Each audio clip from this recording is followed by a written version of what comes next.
Hey, Russell fans, you're listening to the Wednesday Night War podcasts, Saturday Night Dynamite, and Takeover 30 review.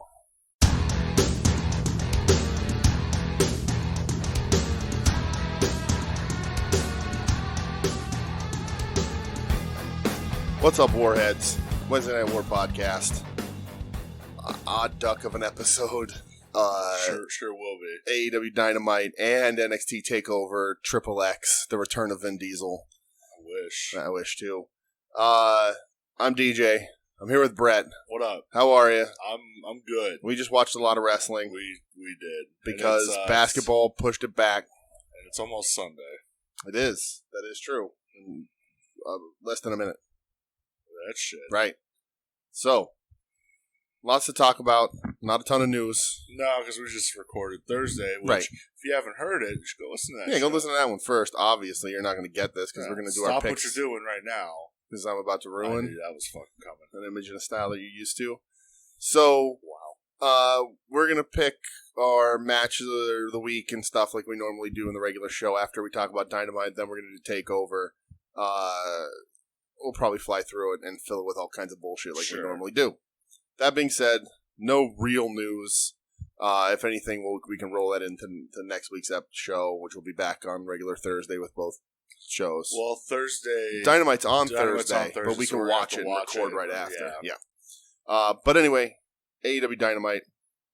I'm ready to go. If you're ready to go, pal. Unless you want to get anything off your chest. You're not like you got a confession or anything. You okay? Am I supposed to have a confession? No, I just want to make sure.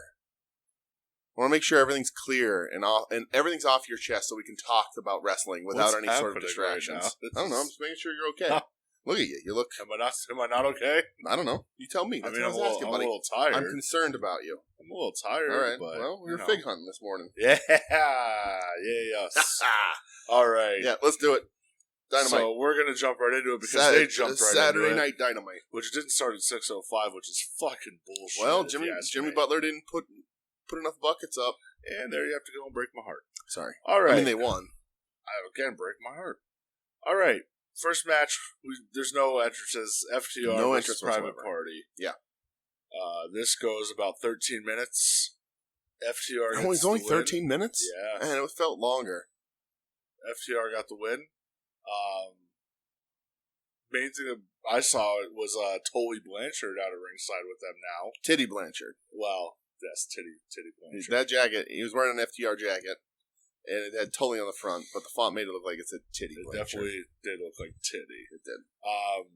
Yeah, the match itself, though, was actually pretty fucking dope. Yeah. I enjoyed the shit out of it. Yeah, I thought it was really good. We've made our opinions very clear on FTR. They are giant human babies. Especially the one. In look and in attitude and social media presence. But they have good matches. And this is the best that Private Party has looked in quite some time, I think. They've kind of been getting not showcased for a while now. And I thought they looked really good. But, yeah, match was dope. Yep. FTR I don't know. They're good. They're fucking, it was good. In the ring, they're fucking right. good. There's nothing you can say about it. Good chemistry together. Aubrey refereeing her ass off in this match. Yes, she does. She is the best referee in AEW, if not the best referee in professional wrestling. She's great. She's very good. She definitely is. Yeah. But Titty Blanchard, the highlight, for sure. Old Titty Blanchard. Titty Blanchard. I have a distinct advantage in this match over both of you. What the fuck? Hey, Doug, where'd you come from? Where the hell were you? Around. Okay. What's up, Doug? Howdy. How are you, bud? Doing all right. How are the two of you? Good, pal. We're good. Here. All right. Good to see you. Good to hear from you. Welcome back. Thank you. Yeah. It's been a minute. Some things have happened. Yeah, internet celebrity, Doug Verdiglione, everybody. Don't know if I go that far. Well, after this episode, you will be. The internet god. When I watch this match, Okay. I can just remember all the good matches from FTR I've seen. Okay. Because I don't follow them on Twitter. That's a very good idea. Smart. I don't read any news about them. It's a very good idea. Yeah. I just watch their matches periodically. You're the smartest one out of the three of us. That Doug. is true. And I that's mean, why that goes without saying. Yeah. I can just be like, oh, hey, cool. Here's FTR Revival, whatever the fuck you want to call them, having a good match because they're both remarkably competent wrestlers. Right. You are what I strive to be. What did they call themselves this week? What's the new FTR thing they made up? We'll talk about that later. Okay. That doesn't fit with FTR. What? We'll talk about that Yeah, later. that's not the letters. You some kind of Go asshole. fuck yourselves. How about Wow. that? How about that? Wow. You scumbums. Comes on as a guest and gets treated like that. That's right. Yeah. Welcome to the party, honey. Welcome to the ball pit. Trust me, I'm more confused by that as well. All right. Moving on. Okay. Welcome, Doug. Thank Doug. you. Good to have you. He's here. It's good to be back, gentlemen. Doug watched wrestling with us tonight. It was a party. Not really a party. Sure was. I mean, there was vegetables and dip, We so ate that's meatballs pretty much a and party. pierogies. It's true. It's a party. I consider it a party as always. That's a very good window into our lives, what we consider a party. Yeah. If you have pierogies, it's a party. And we all hydrated thoroughly. It's true, we did. A pierogi party, if you will. All right. Moxley cuts a promo backstage, basically just saying that he's through MJF, and one day he'll move out of his parents' basement and lose his virginity. Mm-hmm. Moving on. Yeah, it wasn't great. Yeah. Mox has done better. We come back, MJF is like wearing like a Burberry neck brace and a Mhm. Burberry walker. Yeah. He name drops Genghis Khan and Napoleon. Okay. Well, It's kind of weird. Yeah. And Fidel Castro. True. Gotta get Can't that street forget cred. about Fidel. He's there with his team, and then Mhm. his legal team, which is one smart Mark Sterling from the Major Show. No, he was a legitimate lawyer. I don't know what you're talking Sure, about. okay, we'll play that. His game. law firm's never lost. He said that. If you believe him. Okay, I do. It's Um, wrestling. Why would I not believe it? Very true. He says they wrote up a contract. Wrestling's never led me astray, Brett. No, it's never let you down either. He writes up a contract saying that the paradigm shift can't be used in their match at All Out. Yes, and if he uses it, he'll be sued Yeah. by lawyer Mark Sterling. 5 million people already signed the petition not to have that move used. Okay, So yeah, banning the DDT. next week, they'll have a contract signing, I guess. I expect better from MJF.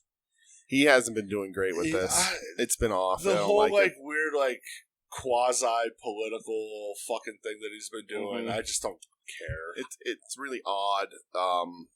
It borderlines on a lot of sexism, where he just keeps telling the female member of his team to smile more because she'll be prettier, I've seen some of which that. is just Hey, cheap. Like, I get he's supposed to be the heel, but it's cheap.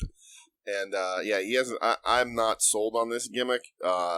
This little build up, it's just weird. Why do I have a sneaking suspicion somebody backstage says, hey, this will be a great topical idea because it's an election year, Absolutely, you're 100% right. instead of letting him go out there and just doing what he's good at Because he doing. just started doing this 3 weeks ago. Yeah. So. Yeah. It's a very I just- Vince Russo idea. Weird. Mm. Oh, boy. Next My match. boy, Next match, 8-man tag, Nitro Nightmare. the Nitro Girls versus Yes, Shay and Fire. Sorry, Doug. second into the ring by Whisper.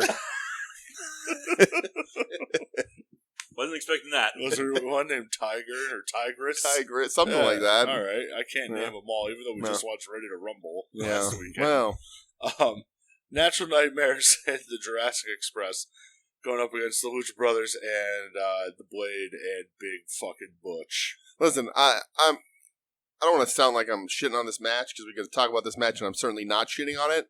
But I don't see a part of this match that wouldn't have been improved by adding the Nitro Girls. Listen, I'm with you on that. Me third. Goes only 10 minutes, felt longer. It did. Natural Nightmares and Jurassic Express win. Yes. Butcher continues to be the fucking man. Yeah, he's awesome. Phoenix and Pentagon are still just fucking awesome. QT Marshall's I don't know what QT Marshall.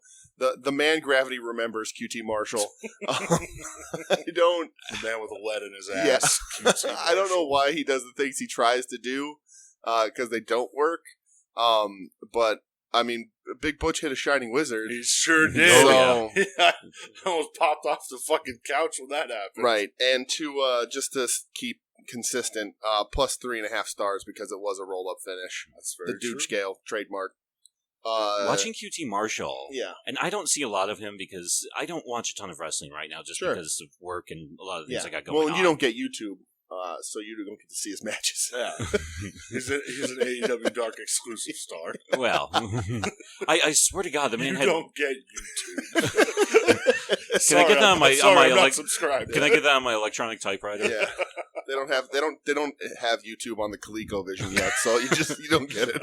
What's a ColecoVision? I'm working at TRS-80. ColecoVision? Are you from the future? You fucking old. You just keep typing YouTube into your Texas Instruments calculus calculator. You're like, why isn't this working? I don't see any videos. This doesn't make any sense. There was supposed to be mediocre at best wrestling here, and I can't get any of it. I think mediocre would be a compliment. Watching QT Marshall, I swear to God, the man took a double dose of Thorazine before the fucking match. Because at one point, is he on a fucking goddamn fucking drag? Like, what the fuck? That's what his body produces. He doesn't produce adrenaline when he gets excited. It's just Thorazine. It's an attempt to protect him from bodily harm. Well, he gets fired up and he's just kind of like, like, this guy is hopeless. We should just force him into the fetal position at every possible moment so he doesn't embarrass himself or anyone else. That's officially the new gimmick for QT Marshall. So he's the human version of a fainting goat. Yes, with less of a purpose somehow. I feel bad for you guys. How many QT Marshall matches have y'all watched? Too many. Doug, yeah. Way too many. The difference between QT Marshall and a fainting goat is that I would go to YouTube to purposefully watch a fainting goat. Not an obligation to this podcast. I carve out a 15-minute window with my therapist to talk about AEW Dark. Now I have to watch it. Yeah. God damn it. All right. Yeah. After the fucking match, Butcher and Blade and Butcher Brothers are shoving each other. Yeah. And then the goddamn man, Eddie Kingston, comes out looking King. like... The fact that he just was wearing the wife beater with the AEW shirt over the one shoulder, I'm like, God damn it, you're the best. Right. Saying that they're on TNT now and TNT knows drama. That's right. Saying that they don't need drama and nobody could beat them unless they fight each other. Right. And just says, get your fucking shit together, everybody. And makes everybody hug. Brings them in for a big old hug and then gives the old winkski at the camera. That's right. I don't know where they're going, but I'm intrigued. That man has great eyebrows. It's either Kingston unites the heels to take over the company in some sort of NWO-esque faction, or Eddie Kingston murders every other heel on AEW and becomes the only heel. King of the heel mountain. I don't see a problem. I would be all about a hoss fight between Kingston and Butch. Yeah. Holy fuck. God. Right. Sign me up. Yeah. They cut to a promo from earlier in the day of Britt Baker, I guess with Kip Sabian and Penelope Ford. Yep. That's who it was, right? Yeah. Those two just want to make out. She offers them free dental care. Yeah. And, She thankfully told them how gross it was to watch them make out every week. Oh. Yeah. Sure is. She makes Reba give Penelope free makeup for a year. Makeup for a year. If they could take out Big Swole next week. Yeah. So, sure. There was one thing I really enjoyed in this. When Britt Baker starts yelling at them for making out, he just starts going back to doing curls, and he was counting out to like 69,600, and he gets cut off right there. I don't know why I found that as funny as I did, but I enjoyed that. Well, somebody finally liked something Kip Sabian did on this show. Mark your calendars. Yes. Remember that time when Kip Sabian lip-locked that fan for talking shit to him? That is true. We did like that thing. We Kip did like Sabian that. That is true. Yeah. He's like an original fan of the show, Kip Sabian. Yeah, Fred. He probably fan. listens, and now he's not going to be a friend anymore. So we go back to Tony Schiavone in the ring. Lots of interviews right in a row. Yes. Out comes OC and the Best Friends. OC's first in-ring interview. Yeah. Ever? He asks, OC about how he's feeling or whatever. Jericho comes out. He's just praising OC like, you're listening to me and you're proving everybody wrong. And I knew you could prove everyone wrong. But we need one more match. Since it's tied at 1-1, what would the third match make it? A rubber match. So excited.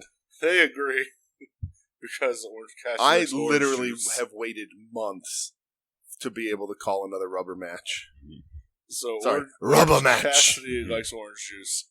Chris Jericho likes everything with alcohol in it, but this week specifically, a little bubbly champagne. And we have booked the Mimosa Mayhem match. Yes. Now, DJ. Yes, sir. I want you to describe the Mimosa Mayhem match, and then I also want you to describe something that happened in this household. Okay. So, we talk about her all the time on the show. My wife, Michelle, she's been on the show before, hates professional wrestling, but likes hanging out with us, so she will suffer through wrestling and usually just makes fun of it the whole time. Chris Jericho came out, who she does admittedly like. She also likes Orange Cassidy. And Jericho had the bottle of bubbly. She was like, doesn't Orange Cassidy do something with orange juice? And I was like, yeah, he used to mist it at people. And she said, they should make mimosas together. And we were just laughing about that. And this was like as soon as Jericho came out with the champagne. And she was talking about mimosas and how if they just made mimosas, she would watch it and this and that. And then Jericho goes on his Mimosa Mayhem match. And she's like, I'm going to watch that fucking match. So Mimosa Mayhem, booked by my wife Michelle, who hates professional wrestling. Pinfall, submission, or thrown into the giant vat of mimosas. Yes, an 80-gallon vat of mimosas. An 80-gallon vat of mimosas. It's going to be insane. And that's at the pay-per-view. Yeah. And it's going to be nuts. It's certainly going to be something. Jericho's going to lose. Fucking better. I mean, he's not going to pass up the opportunity to be thrown into alcohol. He's going to be like a cartoon. He's going to get thrown into it. He's going to have a big straw in his pocket. And he's just going to drink the whole thing in like one giant gulp. You're right about that. It's true. Orange Cassidy accepts by giving the old thumbs up. Right. Didn't actually talk in his interview at all. Inner Circle hits the ring. They beat the fuck out of Best Friends and OC, and then they attempt to waterboard OC with champagne. With champagne. That was an interesting choice. Yeah, it was. They've laid him out a few times. I know I've seen a couple things where they've laid him out and they've gone the back and forth in between the matches and all that, but literally holding the guy upside down like that and just dumping bubbly all over him. Well, I'm watching. I was like, well, I would not have called that. So, all right, that was interesting. I can get down with that. And then I was like getting in his ears and shit. Yeah, that was really gross. Yeah. They've done really good things with Jericho and OC. Jericho's done bad things. They talked about how important it was that OC beat him last week or whenever that was, but like, man, they can never show that clip again, and it's a bummer. Yep, because Jericho botched that finish. Yeah, but they didn't show it tonight. Right, they didn't show it at all. And normally they'd be clip showing that all over the place, but I'm sure there'll be some moments in the Mimosa Mayhem match that we'll see over and over again. I'm hoping Jericho does everything in his power to make it up to OC. I think he would. So, I would hope so. I would hope he's that kind of professional, because I'm worried that he is not that kind of professional after that treatment for poor old OC. But we'll see. Well, if I'm going to speculate that Jericho also doesn't realize he's 50. Yeah. Because I'm sure 25 years ago, he can go out, party like a maniac, go in and still turn in a fucking excellent match. Sure. Yeah, but now he's an old man. Yeah, he started living that like rock star lifestyle like in his 40s. Yeah. Like, you know, yeah. Like, yep. So it's a weird transition. Having internet arguments with Sebastian Bach. Oh my god. All right. Moving on. Yes, let's move on. We have Dark Order 3, 4, and 5 going up against that's the Beaver Boys and Allen Angels. Sure. For people who don't give a shit about the non-important made-up numbers they've given 3, them. 4, and 5. Okay. Going up How against... dare you do that to the Raw Dog? I mean, I love the Raw Dog. I'm sorry. Going up against the Bullshit Elite and their bullshit theme song. It's just the worst, and I hate it so much. Yeah. It goes like 11 and a half minutes. Can you tell me who won? The Elite? Yeah, of course, because they ain't fucking losing this match. I didn't check fucking high. No, not Sea Level Dark Order, guys. This week. Yeah. I don't know why this match happened. I don't know where it came from. No. There's Kenny Omega's half the tag champs, and there's no mention of it whatsoever. No Hangman Page in this match. Again, misusing their tag straps. I don't know why. Some bad strapation. Yes. Yeah. And again, normal stuff from the Bucks. Nonsense spots. The weirdest thing with, I don't remember what Dark Order was. It Allen Angels.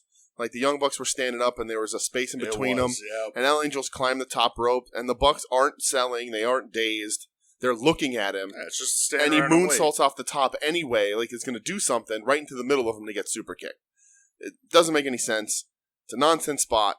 And it's like the exact moment why I hate the Young Bucks. Because their stuff just is like, well, I just want to super kick somebody. It's like, no, you're in a wrestling ring, though. Like, make it make sense. Please, just try. Just try. There, you could work around that. You can figure out that same spot and work that in there. But they were just like, oh, there's this guy. Look, he's climbing the ropes. He's really still going to jump off? Oh, super kick. Lame. Yeah, honestly, I thought it was a fucking mess. Yeah.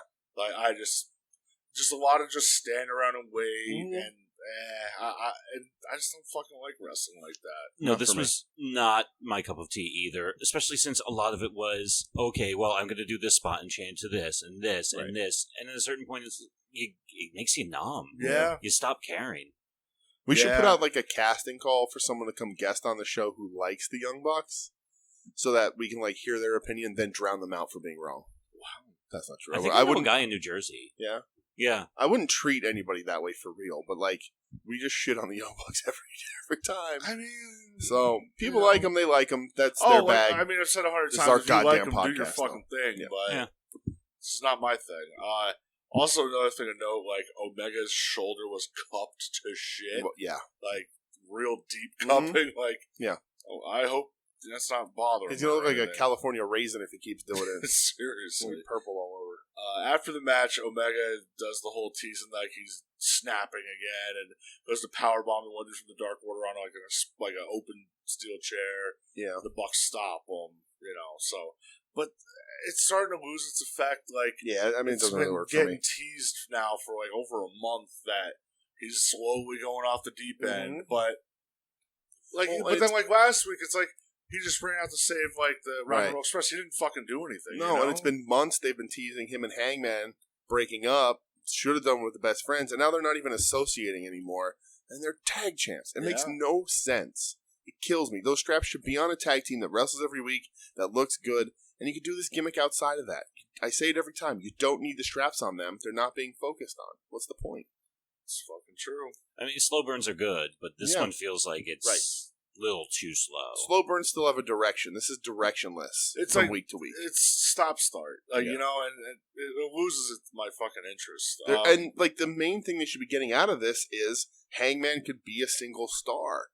That's where they should be headed, is helping him out. But maybe they want to thin out some of the guys from the top first, get them their shots, and then move. I don't know.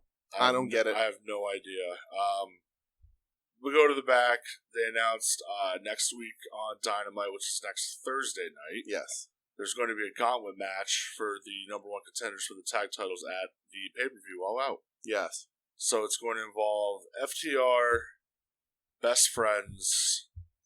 I don't remember the others. Unbelievable. I'm sure Jurassic Express. No. Maybe. I honestly don't remember. Yeah, I fucking don't remember. I don't remember.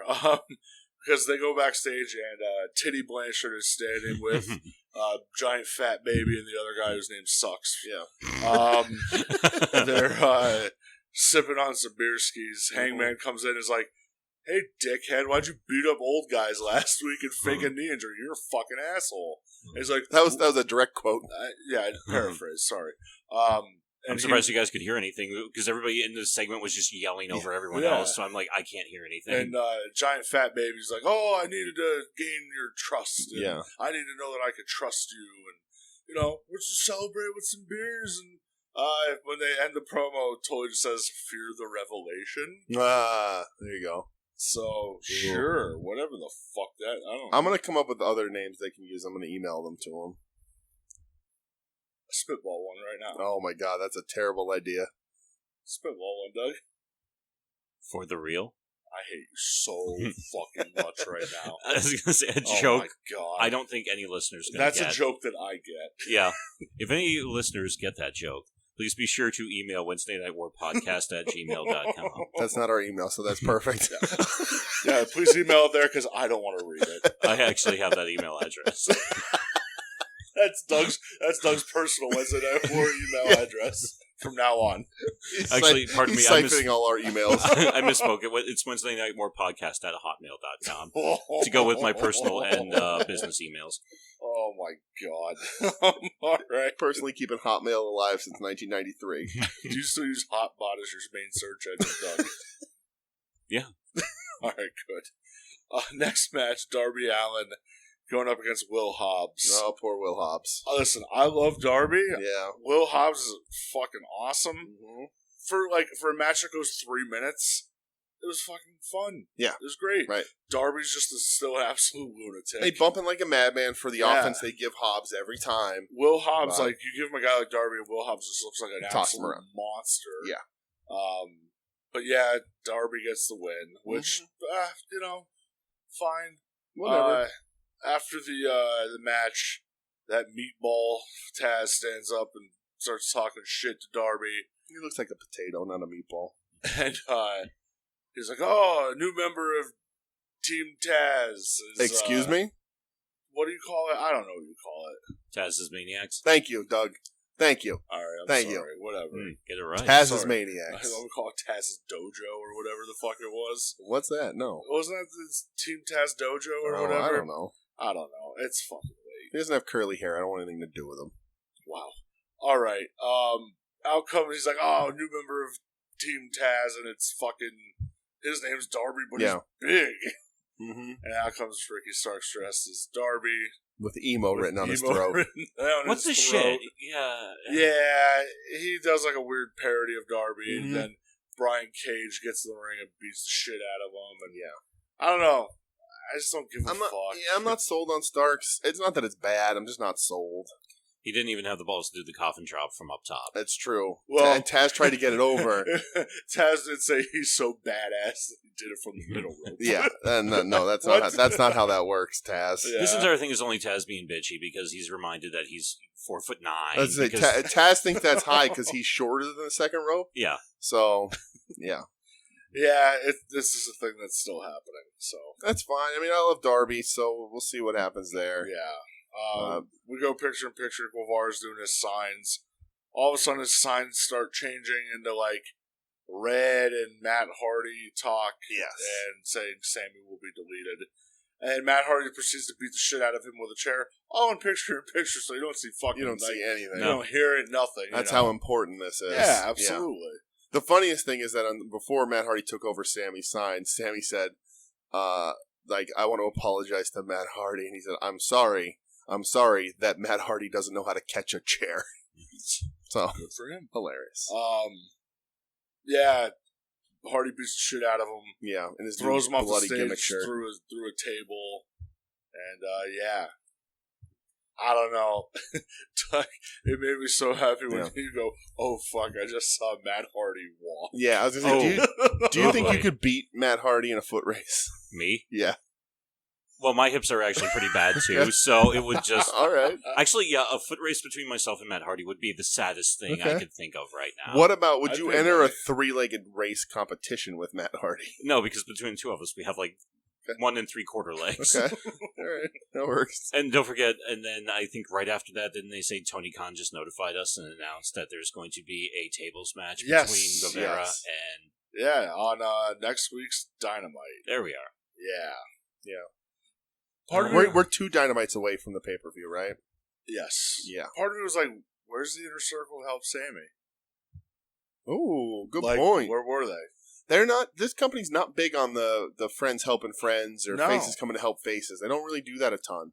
It's weird. Yeah. Like you couldn't have ran out just one of Right. them to run them off or Right. something. Like Yeah. it's your boy getting his Yeah, ass like that beat. thing. Like still let him beat up Sammy, but then have Hager come out and chase Hardy away. Yeah. Like Yeah. something a All little right. bit. Well, We go to the back for a promo from NWA Women's Champion Thunder Rosa. yes. And she accepts Sheeta's challenge for the women's title Yeah. at All Out. Yes. So, yeah. Thunder Rosa is all right. I used to watch the couple episodes of NWA Power that I watched when it started. She's not bad. She's Have you ever works. seen anything of her, Doug? I'm going to say probably not. No, I'm not familiar with her at all. Okay. Yeah, I don't Yeah. really know much either, so. Oh, If she you, came out... if you stand her next to Darby, you have a full face skull paint. Yeah. I think at one point Michelle looked at the screen and goes, "Why is everyone painting Yeah. their face?" Yep. Like a skull. I Yeah. was going to say there's not enough people painting their face in wrestling these days. It's true. Very true. I would like no less than 20% of the card, but that's me. Yeah. But no, the promo sounded good. Yeah. You know, I don't know anything else about her, if she's any decent in the ring or anything like that, but here's to hoping. The division got slaughtered by injury, so Shida hasn't had a really legit challenger. With Britt Baker getting hurt, but then they tied her up with Swole. Statlander's out. None of the Japanese women wrestlers can come over, so like Emi Sakuras and stuff can't come over. Well, Nyla's still hurt, isn't she? Yeah, no. Mm-mm. Oh no, she was just in Deadly Draw. She was in the tag. She lost in the first round in the tag title tournament. That's brilliant. Yeah, it's real weird. Yeah, they put Vicky Guerrero with her. They lost, and I don't think she's done shit since. We haven't seen her since. Yeah, but Vicky Guerrero's gonna manage her. Yeah, who the fuck is booking this? Tony Khan. He doesn't know anything about wrestling, does he? He knows a lot about wrestling. It's just bad wrestling. Fair point. He's hit or miss. Sometimes his influences are in the right place. Sometimes they're in a way far off place. Okay. I don't know if maybe the pure speculation. If Nyla had some objections to Medusa, maybe, yes. And maybe they were like, "I'll do this, but then keep me away until she's gone because I don't want to share a locker room with her." That would make sense. Would you say that's purely fucking speculation? Purely fucking speculation. All right, that comes from nowhere but my brain. All right, good. But well, things I wish I could forget from my brain. We have the finals of the Women's Tag Team Cup Deadly Draw. Yeah. So it's a cup. Do they get title belts? Nope. It's just a cup. I thought it was for the tag titles. No, and it's at the end they had medals. Okay. They should Bless you. Thank you. You know what they should do? They should do a gimmick where somebody steals those medals and throws them in a river. Or puts them down their pants. Yeah. Okay. That works too. I'm about that. Okay. I thought it was going to be for women's tag titles. No. Okay. It's just I don't know. Just all right. Medals, flowers, and a really tall trophy. Okay. Yeah. All right. Ivelisse and Diamante going up against Brett's favorite tag team sisters. Yep. Yeah, my favorite tag team. Absolutely. Right. Listen here, Mr. Dana Brooke. All right. 9.5. Oh God! minutes. What the horrible nightmares of our fictional wedding. Yeah. 9.5 minutes. I would totally take her last name, by the way. So I would be. So it'd be DJ Brooke. It'd be DJ Brooke. Yeah. All right. Ivelisse and Diamante get the win. Shocking. I don't fucking know how. Honestly, the most shocking thing that's ever happened in AEW. Yeah. History. I complain about them never booking matches that aren't the obvious choice. Yeah, never in a million years. If I was a betting man, I would have bet my house on Brandy winning this fucking thing. Be glad you didn't bet your house. Well, I wouldn't. Yeah, I don't know. It's not good. No. The most enjoyable part of the match was the beginning where Dustin had 2 of Brandy's action figures. Yeah. I was just about to bring that up. Yeah, go ahead, Doug. Do it. At first, I couldn't tell because I looked at the screen really quick, and they were both facing up, Doug. I couldn't tell if they were you had them making out, or if they were just doing the thing you did as a kid, where I'm going to make my action figures fight. Yeah, and you just grab them. And, I think they were supposed to fight. Yeah, yeah, whatever it was. I seen a 50-year-old man do it. Just right. It's it kind of made time stop for and a moment. And the noise he made, he's like, "Rrrr." It was fucking real weird dad energy. Ivelisse and Diamante win. They go to get their trophy. They fucking trash the flowers. Yeah, and just both hold up their Puerto Rican flags, and that's the Deadly Draw. Yeah, I don't see this going anywhere else after this. I don't either. Like most things Brandy involved, it dies a slow, painful death at night and is never spoken of again. So we'll see. Yeah, not good. Not to mention them. Not to mention them deciding to make the Brandy figure not shipped to Walmart and on Ringside Collectibles only to make it to force it to be the number 1 figure for people who want to collect the whole set. Yep. Yeah. So I saw a bunch of people online going, "Oh, I went to the Walmart and all the Brandies were already sold out." No, they weren't. They never got there. They weren't in the damn case. All right. Main event forced time. rarity. Unbelievable. Main event. TNT Championship. We have the champion, the Prince of Pro Wrestling, the American Nightmare, Cody. Okay. going up against the challenger, the Exalted One, Mr. Brody Lee. Yes. And in a fucking shocker, Listen, somebody must be listening because I say they never booked surprises in AEW.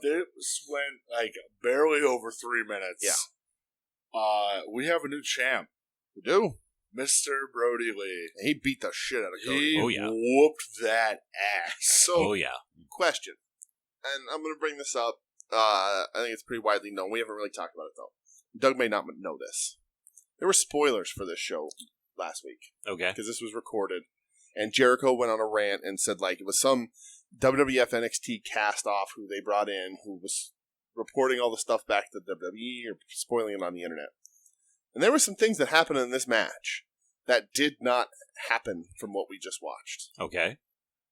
Mainly being the AEW debut of Eric Rowan. Really? Yes. Oh, wow. So, I'll pose to the both of you. Was it a plant? Did they record, because they recorded it and cut his stuff out to see who would snitch?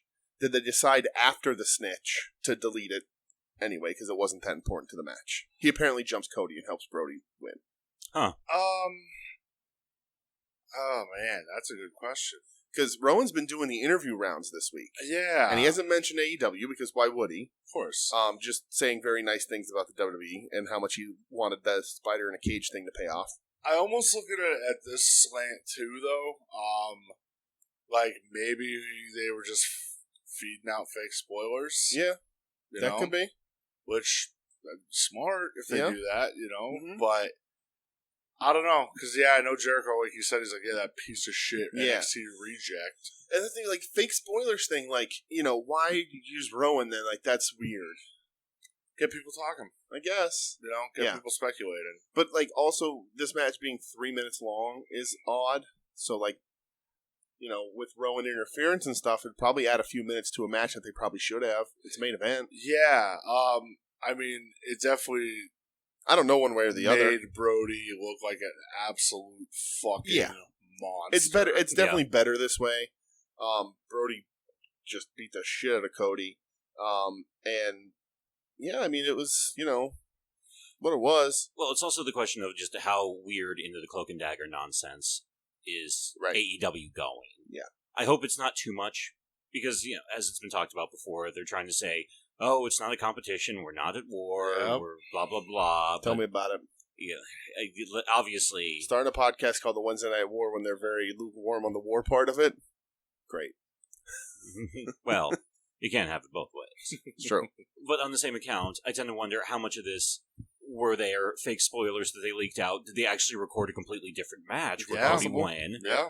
Did they record, obviously, was there something recorded where Rowan was involved? I don't know, and honestly, and I know for a while the first round of speculation some people are going to have always is, okay, if somebody leaves WWE and AEW is going to snatch them up immediately. Mm-hmm. I'd like to think that they looked at Brody Lee and said, so what do you think about bringing in Rowan? And I'd like to think the conversation may have been, he's a really nice guy. Yeah. Okay. Yeah. And that's where he stops. Yeah. Because we had the conversation when we read it last week, and we were kind of like, what does he add? Yeah. No, it's like, it sucks because you don't want to trash him or whatever, but it's like, at the same time, after all these fucking people that they've been bringing in, like, look at, like, they brought in Cardona, and there hasn't been a mention of him now for 2 or 3 weeks. Like, they're starting to get to the Vince area where we'll hire you and hire you and hire you. Oh, we don't know what the fuck to do with any of you. yeah. And I think it's hard because you want to get buzz, you want to keep it fresh, but at the same time, like, you need to establish guys, and you can't just fucking bring everybody in, because if you do that, you're TNA 2005. Yeah, you just have this. Nobody wants to be It that. fucking brought in everybody. Yeah. And Rowan was the guy who, okay, we need to, Firefly has to lose on paper here. Mm-hmm. We need somebody who's going to take the loss where it won't matter if they take the loss. Rowan, you're up, pal. Yeah, Right. that's what it was. Yeah, it's like, we have to protect Bray Wyatt. We're doing something with Brody Lee. Obviously, we have huge plans down the road with fucking Strowman. So, okay, Rowan, you can lose, and Yeah, you're the fall guy. Yep. Yeah, you're the fall down man. Yeah, That is the Daddy fall was down a fall man. down man. So after the match, Schiavone goes to the ring to interview Brody Lee, and Cody gets the fucking stretcher treatment Off of a clothesline. Yeah, it was like Does the flip up off a clothesline and sells his neck like he's dead or potentially crippled. yeah, it was real fucking weird. And Odd needed choice. oxygen. And an oxygen. Yeah. Like so Weird flex. They pull him out of the ring. They get to the entrance ramp. They don't strap him in. No, because why strap somebody to a backboard? Why would you do that? They get to the entrance ramp, and Dark Order just starts pushing everybody away. Yeah.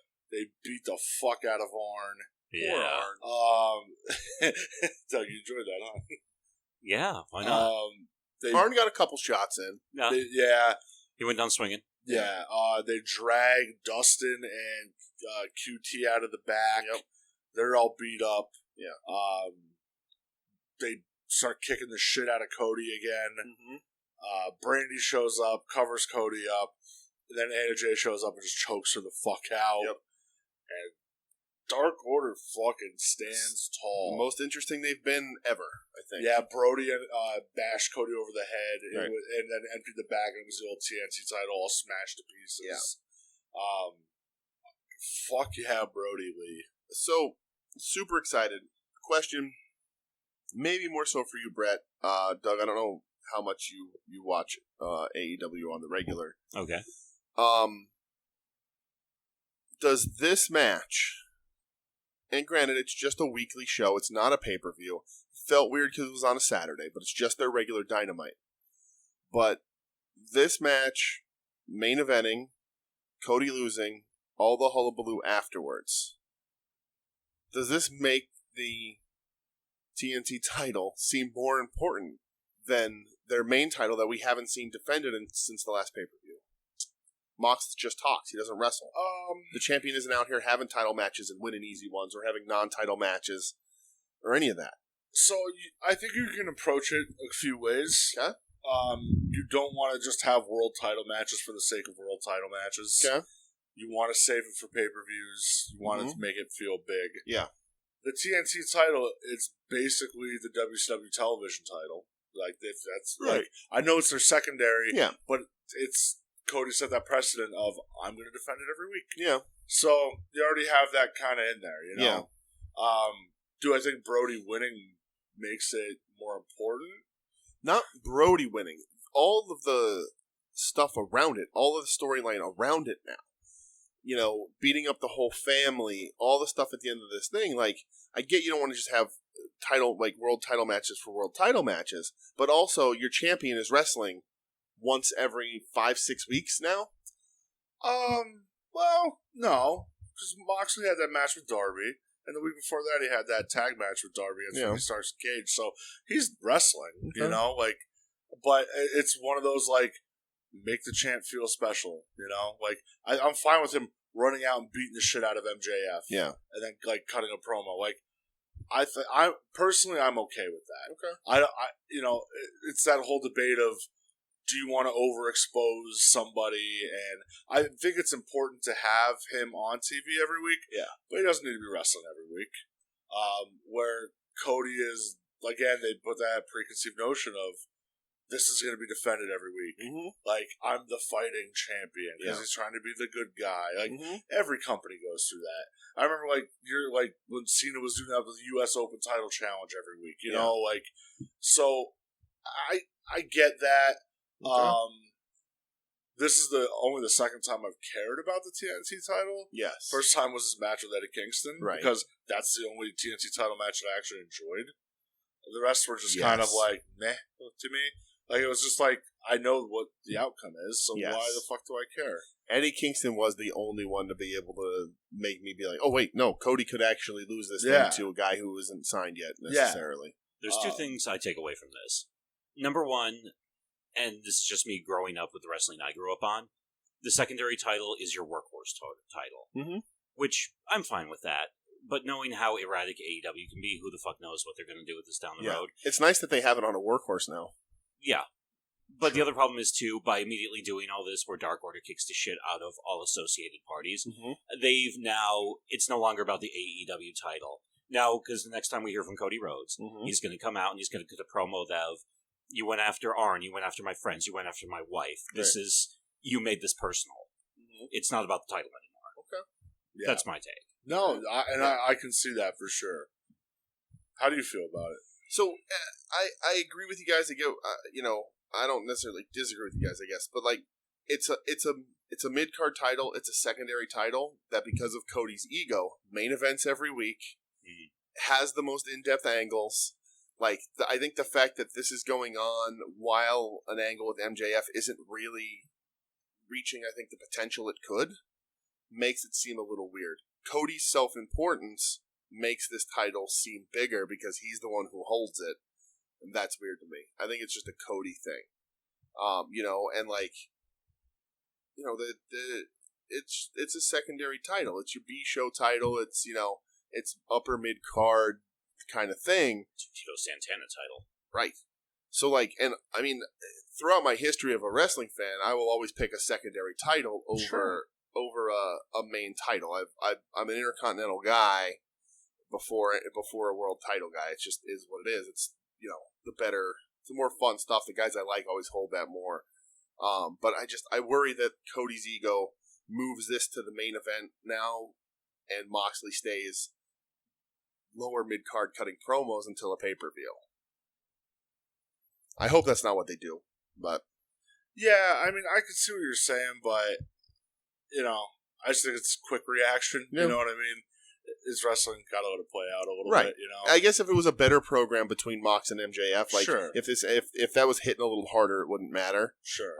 Because this Dark Order thing was really good and kind of outclassed MJF just wearing a neck brace and pretending that, calling John Moxley a dictator, which doesn't make any goddamn sense. No, plus, honestly, from looking at where everybody stands, I don't believe for 1 second MJF has any chance in the world of beating Moxley for that title. That's the other thing is, I mean, obviously, of course, they could put one fuck all of a surprise. Sure. I don't think that's going to happen. But I don't look at him and saying, oh, yeah, they're definitely looking to do something impressive with MJF by putting the title on him. Maybe down the road, 2, 3, 4 years, whatever the fuck, because MJF's a kid, I believe. Yeah, he's real young.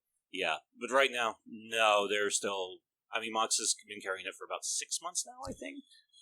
Yeah, because you have to think Mox won it in February, and then not long after is when shit hit the fucking fan. Yeah. So, his reign, unless something major changes backstage, where he says, "Hey, look, guys, I love it here, but I want to go. There's some more stuff I want to go do in Japan." Sure.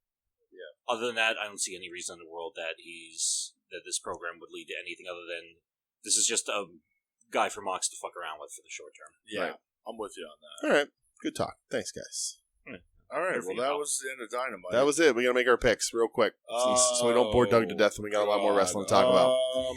AEW, or our NXT match, I think we both picked the Legado de Fantasma, right? Yeah, because that match was fucking dope. All right, so what was your Dynamite match of the night? I am just scrolling back through real quick. There's not many choices, pal. No, there's not, but I also want to pick. I'm going to go with that FTR match. Me too. I thought it was really fucking good. Yeah, it was good. So, between the shows, what's your match of the night? AEW. Over at NXT from last week? Yeah? Absolutely. Okay. All right. And what was your match overall between the two? The Legado del Fantasma match. Agreed. Yeah. Look at that shit. Yep.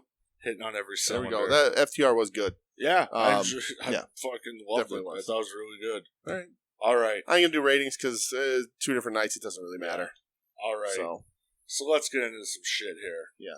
Tonight was TakeOver 30. Mm-hmm. Coming into this, definitely the least excited I've been for a TakeOver, maybe ever.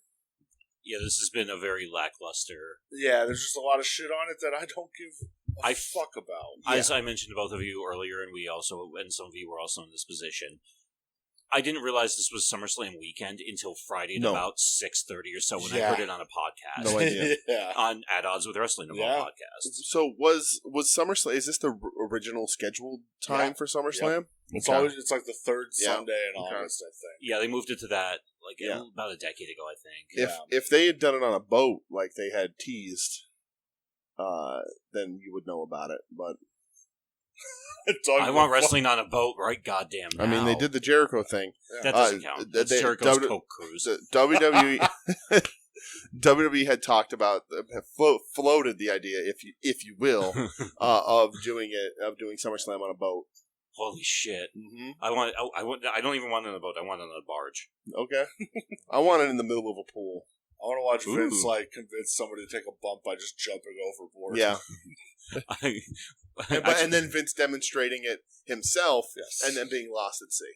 Yes. No, actually, the pool idea might be even better because then you can have maybe somebody could come out who 22 years ago was a spring break cannonball champion. Defend his title. There's something you don't know about me, Giant. God, I fucking love that man. Oh, he was so drunk. I loved it. He sure was. All right. So yeah, it is a weird wrestling weekend. This NXT is not anything. If you didn't listen to the show we did Thursday night, we weren't too excited about the outcome of a match, the McAfee stuff. So this was like we're going to watch it, and, there's a few matches that we were really excited about. But overall, we're like, this is a pretty down takeover. Yeah. But we'll see how that turned out. Yeah, let's get into it. The pre-show, we had the NXT Tag Team Title #1 contender match. Breezango going up against Birch and Lorcan. And don't they have a name? The Can-Am? No, that's not the Can-Am. No, I was like, nope, that's not it. Brit-Am Connection or something, I believe they call themselves. And 205 and Live. 205 and Live. Absolutely. Baddest tag team on the fucking Raul the Line Mendoza and Joaquin Wild. 7 minutes. To my surprise, I think your surprise as well. Yes. Breezango gets the win. This was fun as fuck. It was really good. So we ended up watching this after because we Takeover because we just forgot. Mm-hmm. But goddamn, was that a lot of fun. Everybody came ready to fucking go for this one. We got Strong Style Fandango. Yeah. Fandango? Fandango. Yeah, when he lays his shit in, he changes from Fandango to Fandango. The Fandango, yes. Squint your eyes and you're like, is that Kawada? He was beating the fuck out of everyone. He really was. Yeah. It was something pissed him off tonight. Well, that's the gimmick. He was beat up by these guys, so he's back from them hurting him. So it makes sense. He was going for it. My heart of hearts, 205 and Live would have won because Raul Mendoza is so smooth in that ring. But I think to go up against Imperium because they won the #1 contenders and probably not going to win it from them, you don't waste that with Legato. You build Legato to Phantasma up so that they can make a proper challenge and win. Breezango can go put on a great match and still lose and not lose anything. I just felt weird because Breezango just had their match like a month ago maybe for the title. So I guess fuck it. Let's revisit it. Treading water, pal. Yeah, I guess so. All right. Main show time. Main show. First match, we have Finn Balor going up against Timothy Thatcher. And can we just talk about my disappointment of Corey Graves on commentary? Sure. That's a bummer. That's all. All right. This is a bummer. Yeah, he stinks. Should have announced that shit beforehand so I can prepare myself. Yeah, at one point you actually said, "Where's Morrow?" Yeah. Yep. That's where I'm at in the world. Yeah. Because at least Morrow knows the names of moves. Yeah. Balor wins in 13 and a half minutes. Yeah. I thought the wrestling in the match was super good. Okay. I guess I'm just not invested in these two. No, it was thrown together last minute. Well, yeah, it was to fill out the card. They thought it'd be a good pairing. I know they had a little beef, but I know you kind of filled me in that because I didn't watch the main event last week. Mm-hmm. I guess they had a little showdown. Yeah, Thatcher came out after. The wrestling in the match I thought was good. I'll default to my normal position. Thatcher is not doing it for me in NXT. I thought the strikes were really good. I thought Thatcher's sort of facial distortions and reactions are really good. But I don't know. I'd rather see Balor be a little more fast paced than just working an arm or leg or what have you. But I don't think none of it was bad. I can't get into the sort of mood to watch this sort of match on an NXT show. Okay. That makes sense. Doug, your thoughts? This is the least excited I've ever been for a Finn Balor match. Okay. On paper, it was fine. Thatcher did his thing. Mm-hmm. Balor did his thing. But I'm just watching it, and I'm not... Balor used to be an event for me. Yeah. That I agree with 100%. Like, I'd see, like, Finn Balor would be on a show somewhere and be like, oh, this is going to be great. I got to make it a point to watch this because it's going to be something, even if he was not doing the Demon, it's like, oh, it's Finn. He's always on his game. Like, this dude's going to fucking deliver. Yeah, it's going to be a great match. I saw somebody on social media say that, like, the recent stuff with Balor and NXT just highlights how his move to NXT was actually probably a demotion. And sort of, we'll just put him here and just let him stay stagnant. I read an interview with him this week where he said, if I didn't go to NXT, I would have become a bitter, jaded prick. Okay. Because right there, basically, that's him saying, I fucking hated being on the main roster. Yeah. Mm-hmm. You have to, like, I mean, get it. because the main roster, they mismanaged the shit out of that guy. Of course they did. Yeah. Yeah. So with this match, though, I think if they're going to continue this, I don't know if they are or not. Yeah, I don't know where to go. Fight Pit. Oh, bring it to the So fight pit. that's the thing. So did you see the Fight Pit match with Riddle and Thatcher? No. Okay. So it was this weird octagon-esque contraption. Wasn't quite the I lines. did read about and it had like the Okay. top. It had like the top level that they can do stuff on, and it was like the mix of what Thatcher does with a little bit more pro wrestling. And I think if and it was Riddle and Thatcher, so like it made more sense because of the UFC background of Riddle and whatnot. Yeah, you got Grapple Mania. But going I on. think if you bring that back with Balor, he can do more of his stuff in that and highlight Thatcher stuff. And sort of and run with it that way. I like that Riddle-Thatcher match, so why not bring it back? Yeah, it does seem like... If they're going to continue this, I don't know if they are. It seems like Balor's in that weird, like, gatekeeper of NXT spot. Okay. But also at the same time, a lot of shit's happening with the titles. Yeah. That, like, you can't do anything there with them. But you can't give them, like, a blood feud on NXT because there's nobody that's, like, at that level. Sure. You don't want to put him back on the main shows because, or maybe you do. I don't know. Maybe you fucking do. Yeah.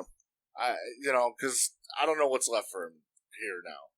There's nothing. There's a few people on the NXT roster that they need to take off TV for a while. I do agree. Yeah. And unfortunately, Balor's one of them because it's just not special anymore. Correct. You need to you can rest some guys for a while and bring them back when it counts. Gargano's one of them. They just tried to do it with Ciampa. I don't know if they did it long enough. More on that later. No, he's only, But yeah, I think there's a few people that you can sort of remove and give them a break, let them heal up, let them rest, and then bring them back at an impactful moment. Because they're not having bad matches. They're just not they're not important matches. They're not any sort of substance beyond the fact that it was just a good wrestling match.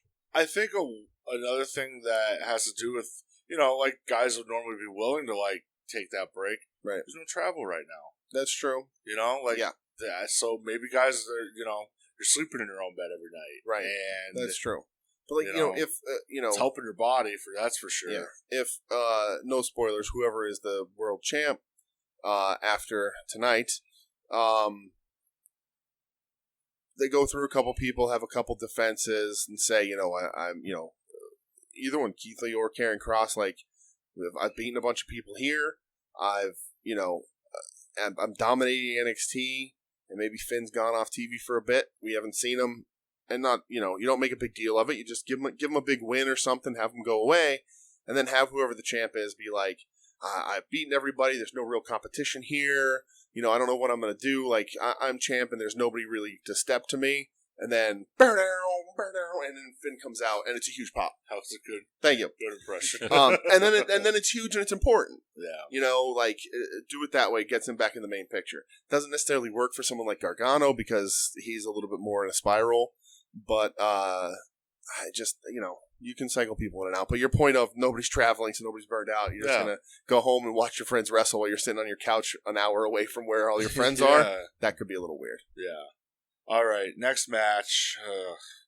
NXT North American Championship ladder match. Yep. Bronson Reed, Cameron Grimes, Damian Priest, Johnny Gargano, and scumbag motherfucker. Yep. Not even going to talk about him. Nope. He did, honestly, nothing of consequence in the match. And isn't worth talking about. So, we just won't. Yeah, the only thing was he got thrown through the table at the end, and I wish he would have broke his fucking neck. There you go. All right. The winner of the match. God damn it. It was a good ladder match. Bronson Reed came out dressed like Bam Bam Bigelow. Yeah, I didn't. Who won? I don't know. The second worst option in this match won. And it pains me that I have to call it the second worst option. Because your North American champion is the worst professional wrestler on the planet. He's a very bad professional wrestler. Let me say it that way. Your North American champion is Damian Priest. The Archer of Infamy. Get it right.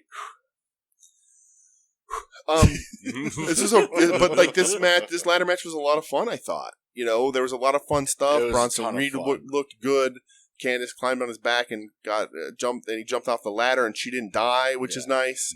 It is a horrible decision that Cameron Grimes did not win this. Yeah, they teased it about two or teased three it a times. bunch. He again looks great. I think he's the most ready. Maybe he doesn't need it. Maybe that's why.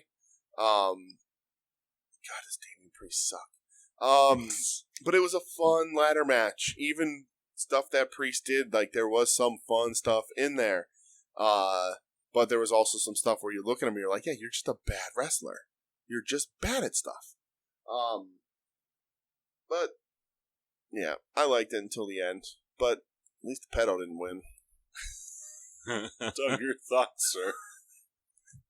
It's what I expect from an NXT ladder match. It's like the car crash style. Car crash, clusterfuck, tons of spots, everybody doing really unsafe things.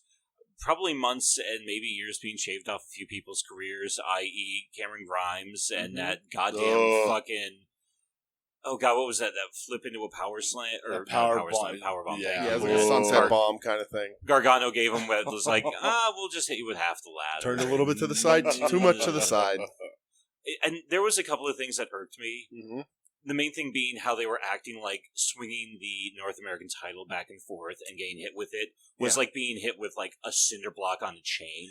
There was some Home Alone it's not physics. That heavy. Yeah, there was it was definitely like that, like slapstick. Shit. There was some failed comedy in the match.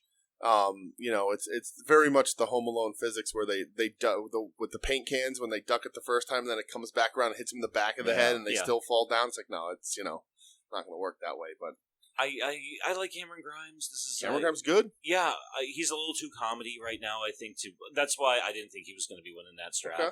I actually figured they were. Based on what they saw in the match, I thought actually Bronson Reed was going to walk away with it. Yeah, that was my second. That's my second choice behind Grimes.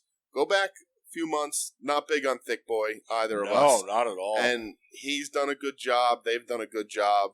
I agree. Where I don't hate him. Yeah, I don't. Yeah, like he's on TV, and I'm like, all right, I'm okay with it. Right, now. Not my dude.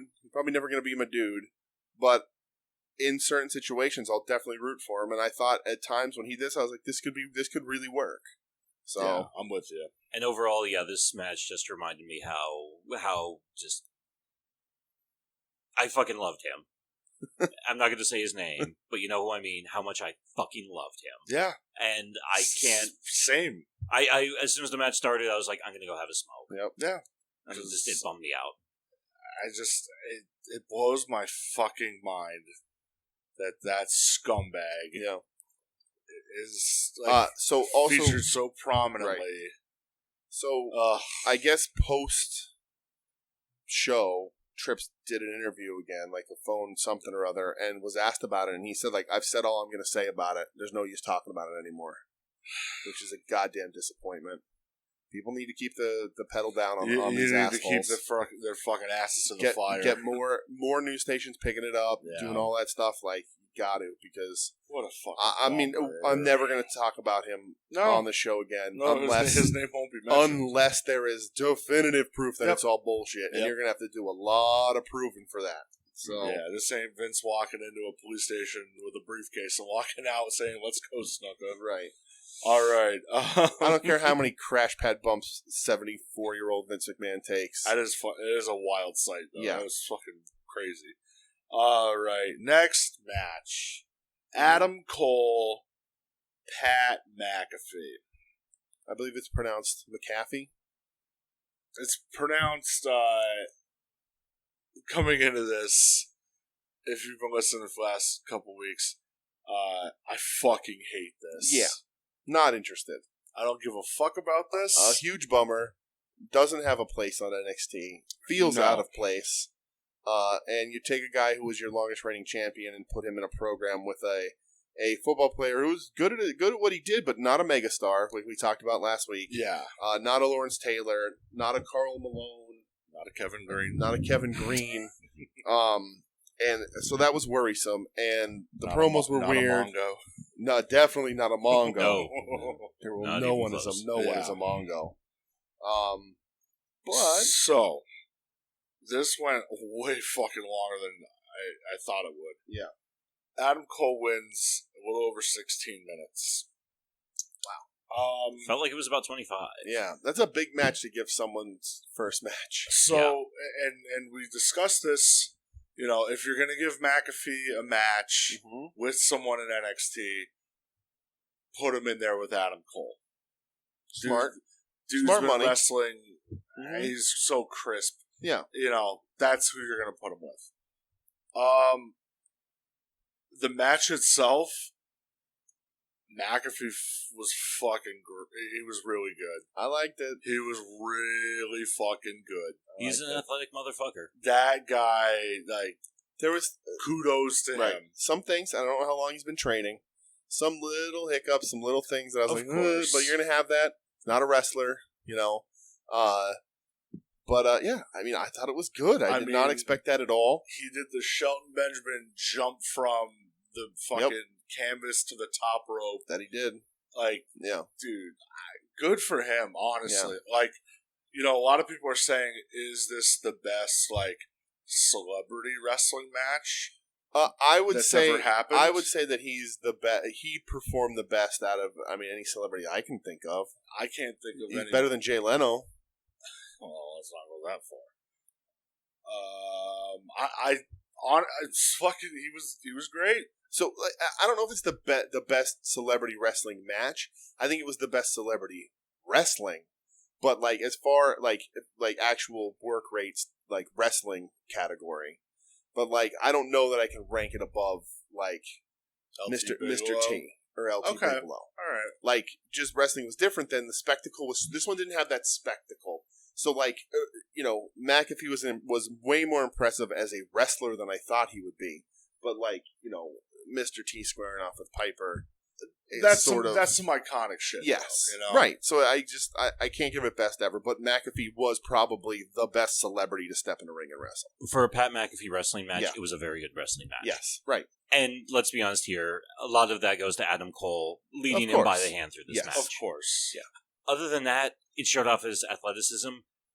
McAfee, could they not get somebody more intimidating? He's a fucking kicker. And he looks like a punter, sir, excuse you. Yeah, punter.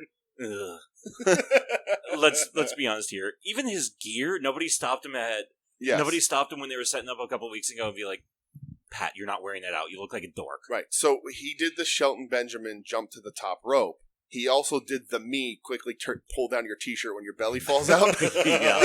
Oh, yeah. So, you know, whatever. Well, at the end of the match, he took the fucking shirt off or whatever. You know, but it's fine.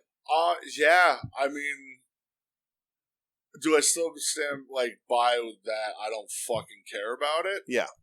Yeah. Yeah, I hope it's over. I hope it doesn't go anywhere else. I hope it's done. Yeah. But the match itself, kudos to him. Yeah. I mean, he was very impressive. That wonky finish, shades of AEW, the same thing. Yeah. Cole hasn't beat up, tries to take down the knee pad, decides not to.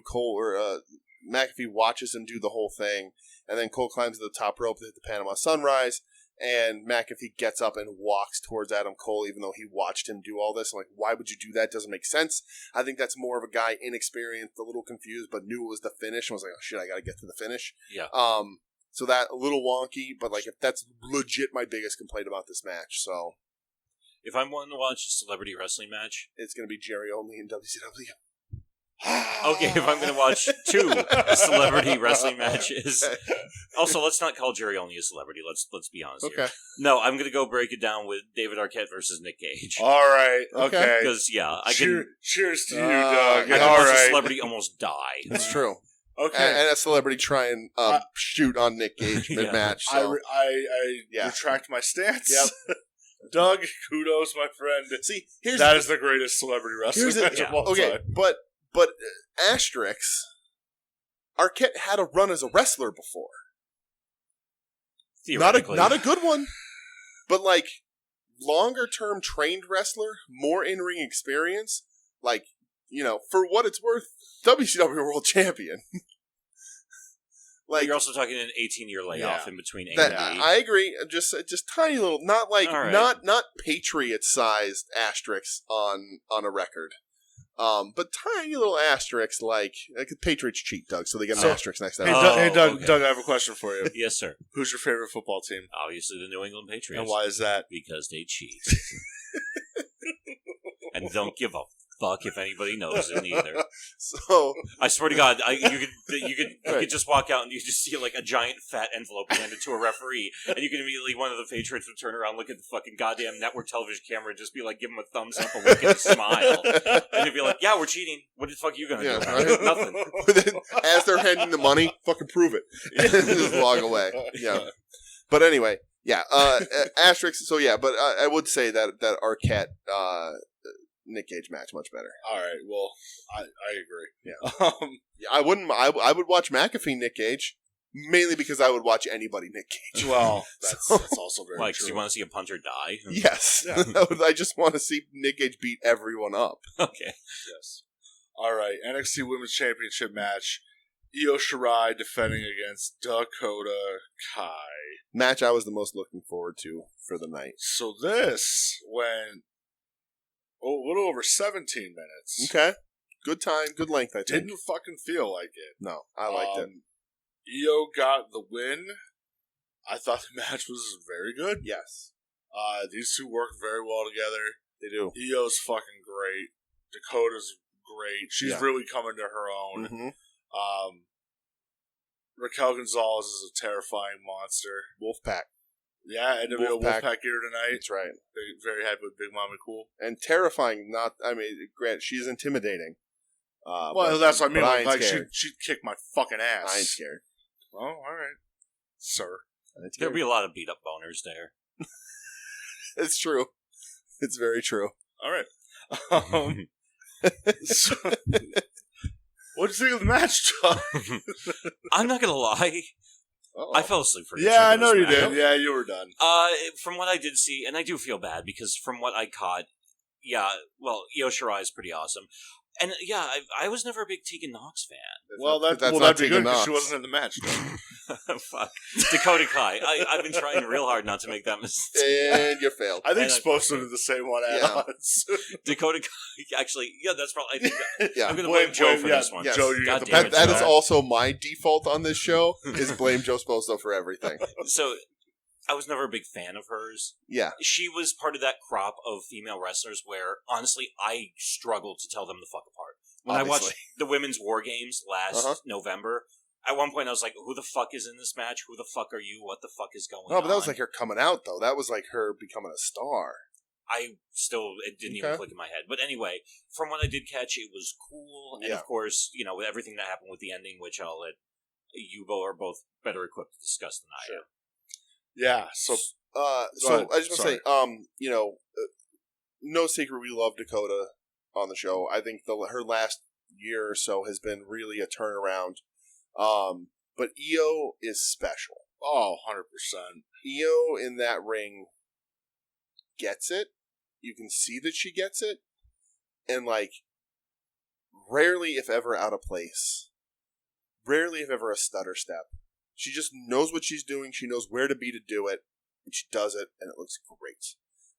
Dakota is very good.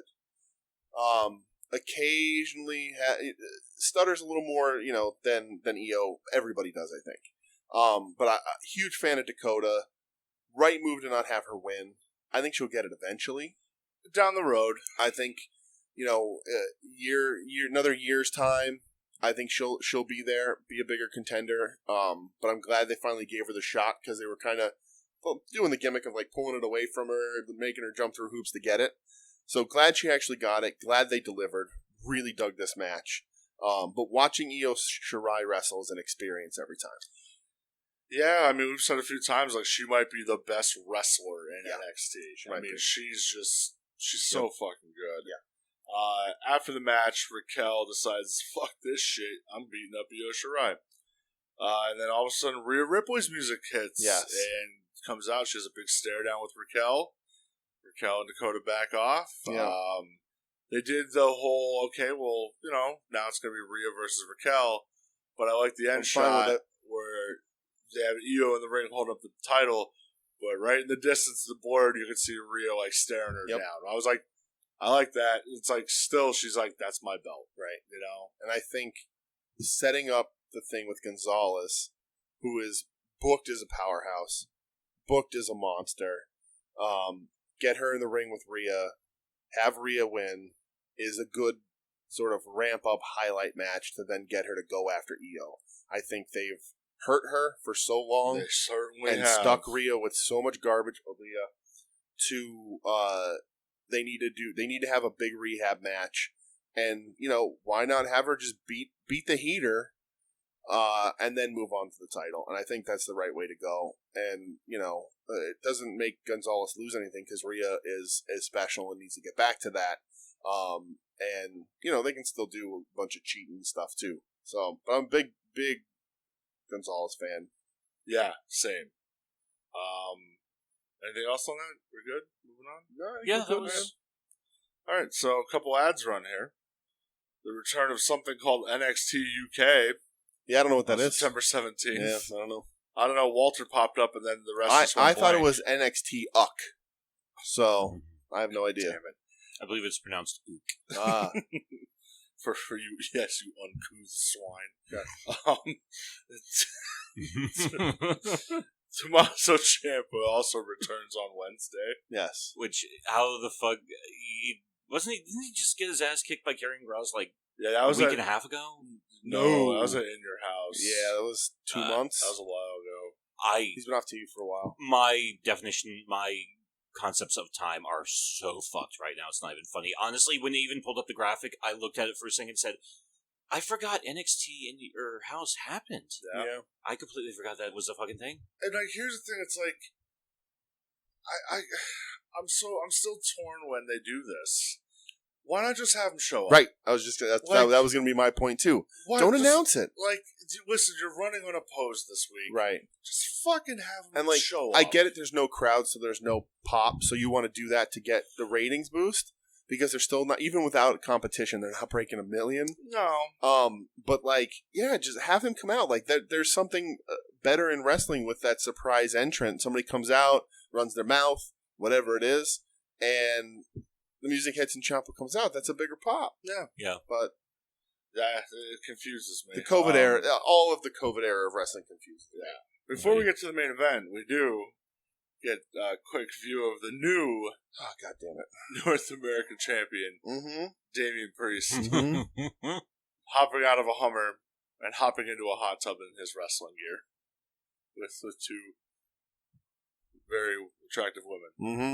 And he's just going to party all night. He's going to live forever. This is the Archer of Infamy. I hope he gets syphilis. Listen, leather pants, and wrestling boots, and a hot tub. Don't care. Not enough. Come on. How dare you? If you had wrestling boots and leather pants, you'd be in a hot tub right now. Sure, and I would also have work rate.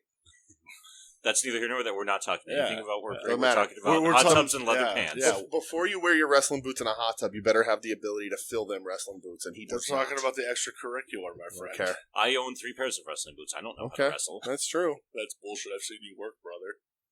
Well, let's not get. Let's not open that can of worms. Yeah, no, I'm glad it makes you guys happy, but no, it's not enough. Oh, you're giving us no. He's the worst wrestler on the planet, guys. I don't know how many times I have to say this. I don't know how many times I have to ask for emails proving me wrong. I don't know how many times I have to yell at people on Twitter of who think he's good and tell them that he's not good. He's the worst professional wrestler on the planet. Even worse than Dana Brooke.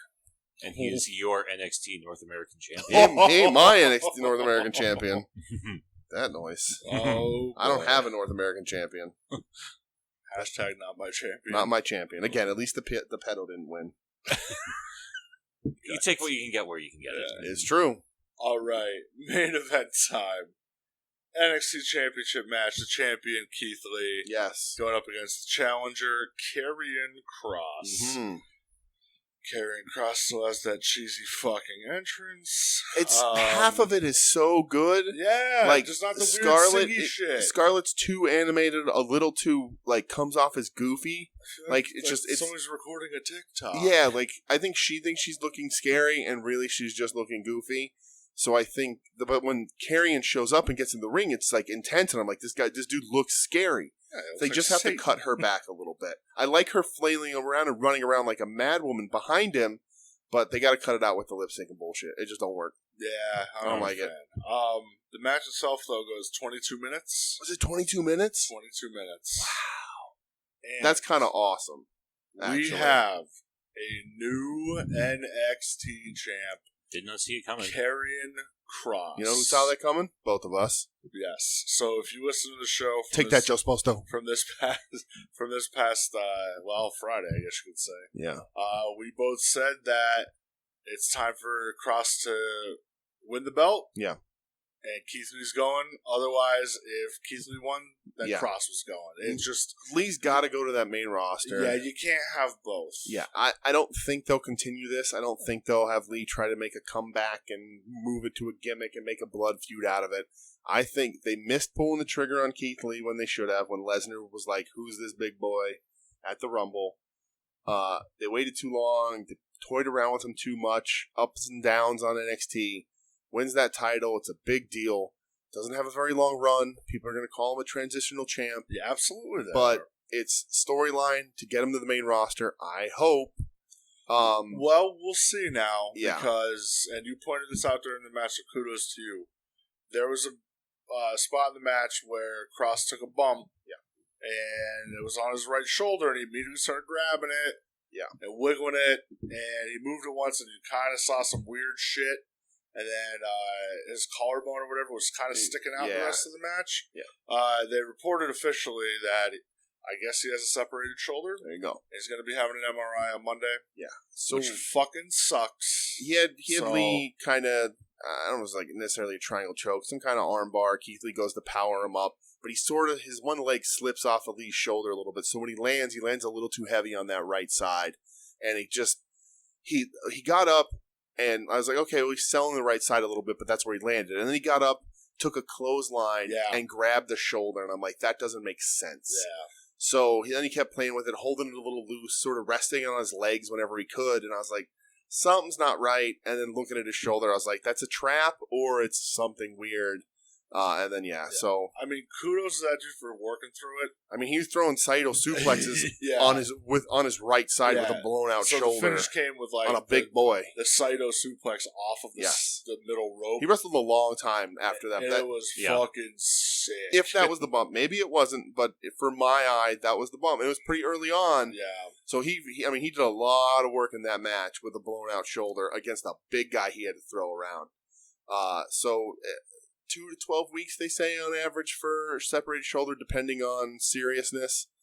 Hopefully he doesn't have to vacate. I think you can work around that. Yeah. I think you can even acknowledge it and still work around it, But who knows? I mean, that's a bummer. That hurts him because there's another guy on that roster who got hurt when he won the title, and he never even got to sniff it again. Yeah, that's on the main fact. show. So Balor.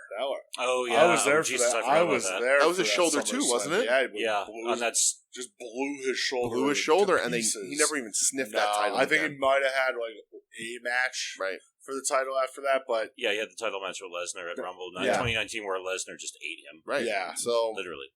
Yeah. So it's and Cross. We've said it before on the show. He's a guy who was main roster ready he didn't have to go to NXT.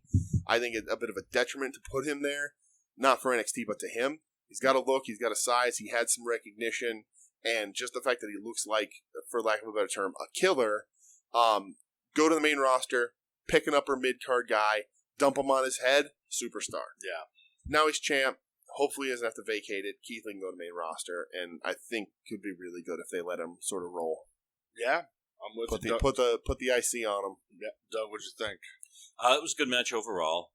I did like that Lee was trying to hit all of his, look at my big moves and my big shit. And Carrie Ann walked in there saying, "You're bigger than I am. I'm picking a body part and I'm taking it the fuck apart." Right. That's some of that old stuff that I enjoy, like that.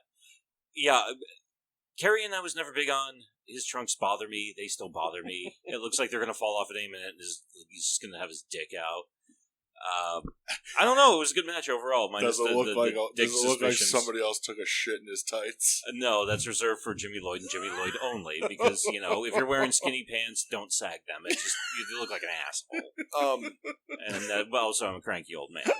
I also like that Lee didn't do a ton of his high flying stuff. Yes, he wrestled like a big dude. He treated his opponent. He's been doing this a little more recently. I don't know if maybe they were like, hey, like slow it down a little bit, scale back a little, But or it could be the fact that he's weighing the seriousness of his opponent and knowing he's not going to get away with that high risk shit against a guy like Karrion Kross, so he has to wrestle more like a big man. He should wrestle like a big man because he's a big guy. Yeah.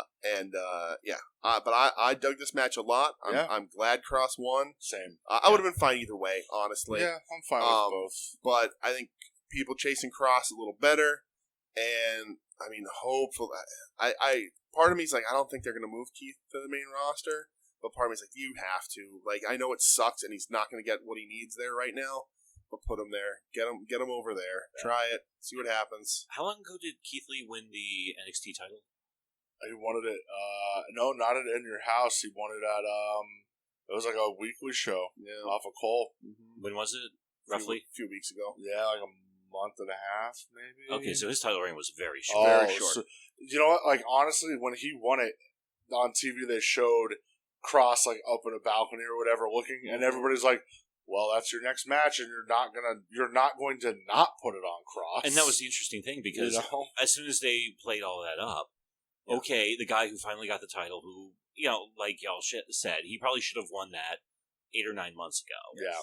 And then here's the new hot prospect that coming in that, I mean, you fed fucking Ciampa to him. Yeah, right. Quick. Right? Yeah, so at this point, and actually my first thought was, okay, I was actually going with what Sposto said on At Odds.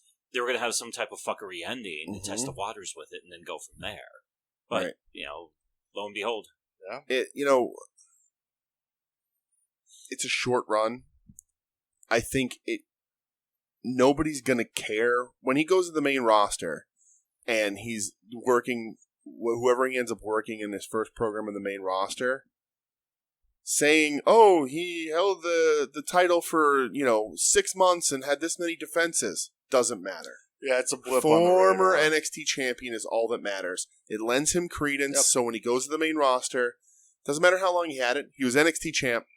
It matters when you're like Adam Cole, longest running NXT champ, or, only 2-time NXT champ, whatever they are. For Lee, just having this run puts that title on his name and lends him that credence to get to the main roster and have that behind him. In the end, in history, nobody's gonna give a shit. Yeah. Unless it's record breaking, nobody cares. So just having the title, being former champion's enough. I'm gonna go in the exact opposite direction. Okay. I don't think it really. We have Get so the fuck many. off my podcast. No. Okay, fuck you too.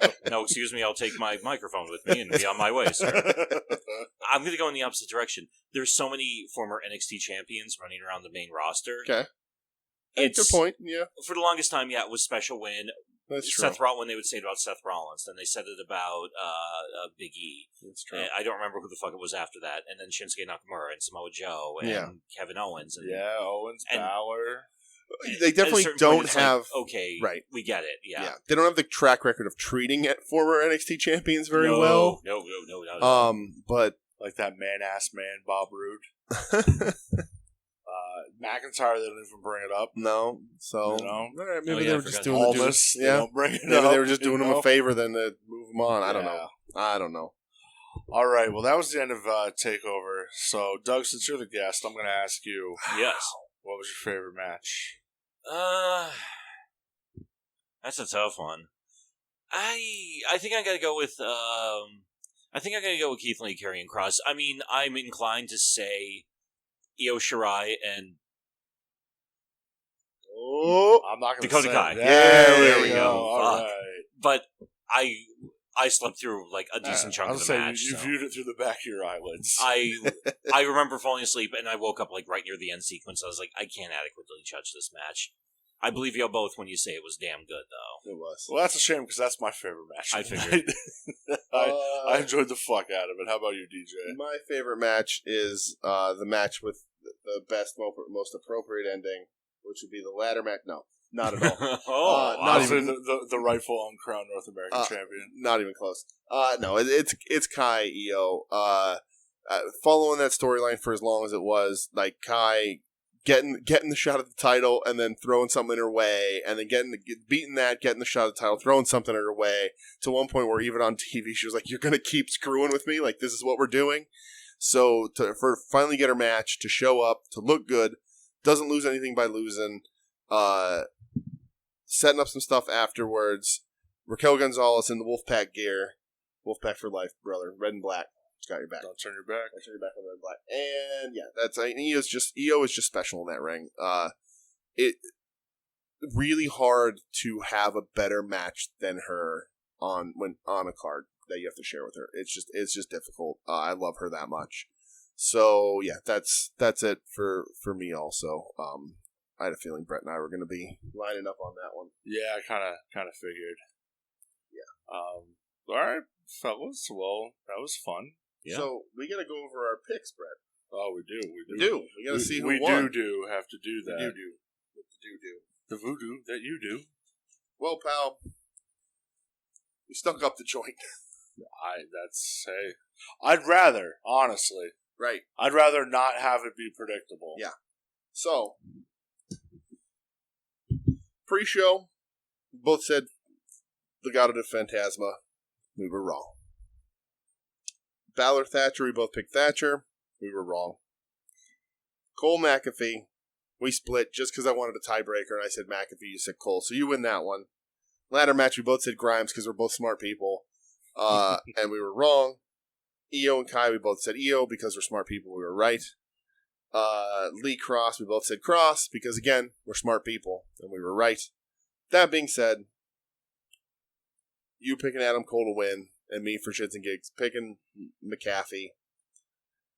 You win, pal. 3-2. The kid's hot. Yeah, what can I say? True. The kid's hot. Go play the lottery. It was a bittersweet victory, though. Yeah, it really was. Never put your money on a punter. That's all I'm going to say. Well, lesson learned, my friend. Right. All right. Well, that's it. I mean, that was. We watched a lot of wrestling. Yeah, it was a lot of wrestling, but it was fun. It's a late night. It's always fun when you watch with friends. It's true. Say that. It was a blast. Doug, thanks for being here. Yeah, thanks for being here, Dougie. Thank you very much for having me. I quite enjoyed this. Man. Anytime. Any place? Here. Any place that's in the studio? This is where we record, so it would have to be here. Same wrestling time, same wrestling channel. Yeah.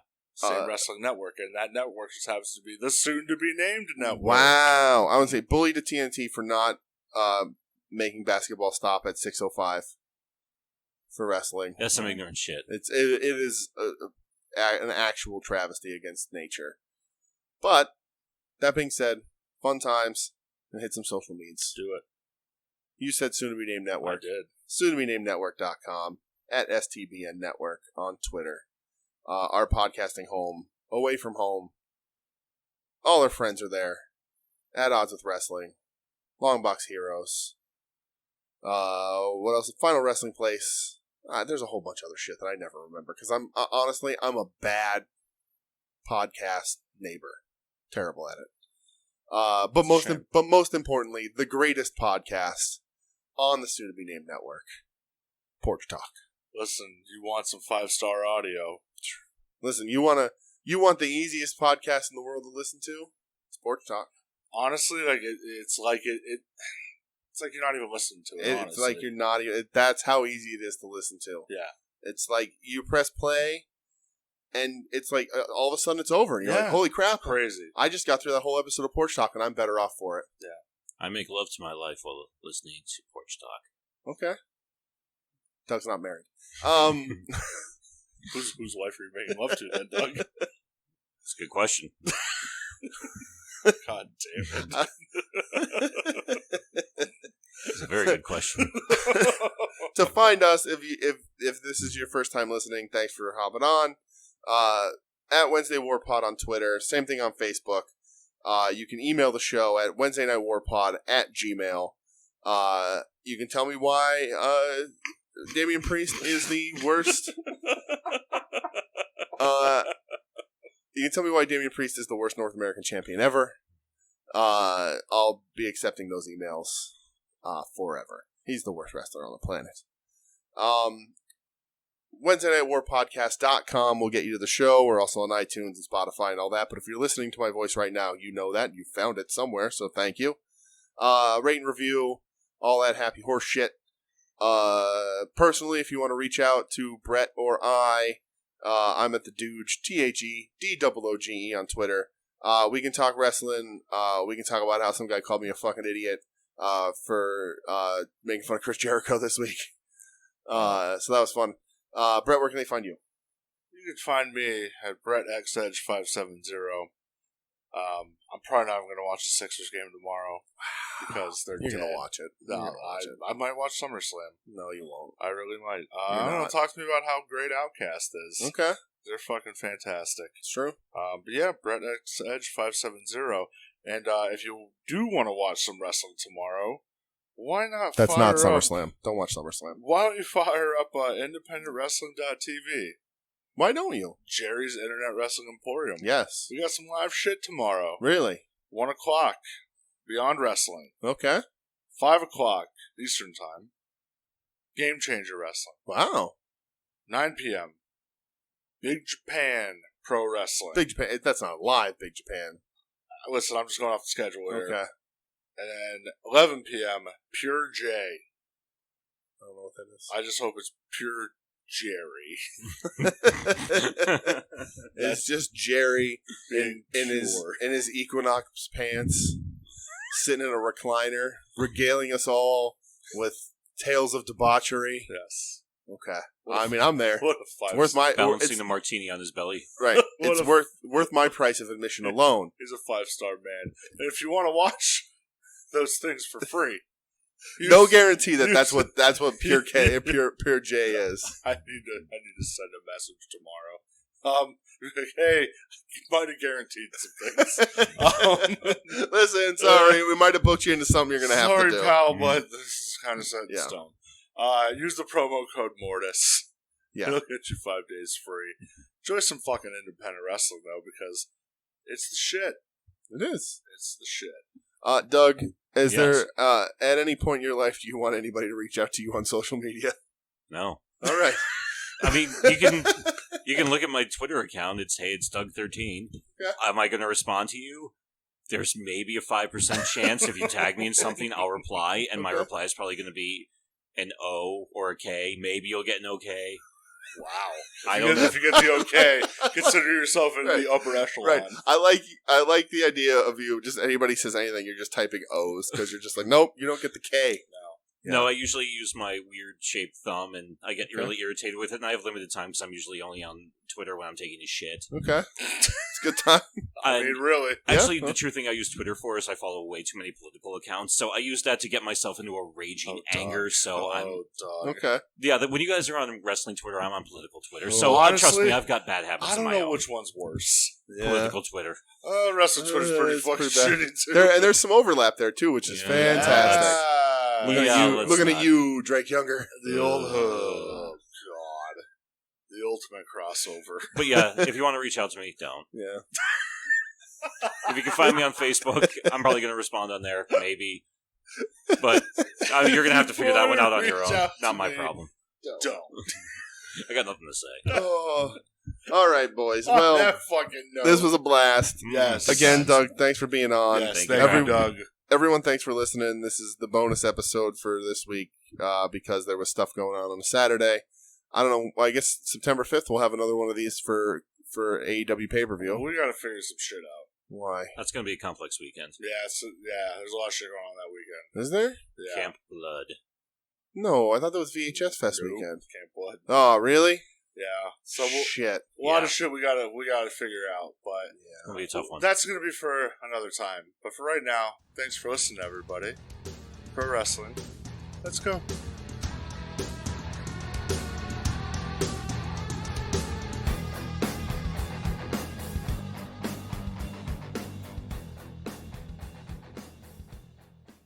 You're listening to the soon-to-be-named network, the Lamborghini of podcast networks. Ladies and gentlemen, I'm Luscious Johnny Stark. Knock it off, nerds!